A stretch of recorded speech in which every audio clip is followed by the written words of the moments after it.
Hi everyone, welcome to the Touch to Click channel. Today in this video we'll show you how to delete duplicate files in Windows 11 in a simple and effective way. Now let's get started. Step 1. First open the Microsoft Store on your Windows 11 computer. The Microsoft Store is where you can safely download apps.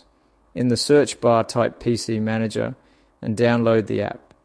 This free Microsoft tool helps manage storage and clean up duplicate files. Step 2. Once the app is installed, open PC Manager and click on the storage option, then select duplicate files. This feature scans your system to find files that are repeated and taking up unnecessary space. Step 3. Allow the app a few moments to scan your computer. After the scan is complete, you will see a list of duplicate files.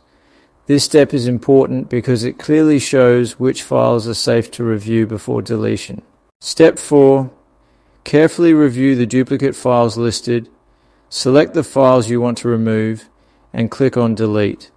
This helps free up storage space and keeps your Windows 11 system organized. Thanks for watching this video. Don't forget to subscribe to the Touch to Click channel for more helpful Windows tutorials.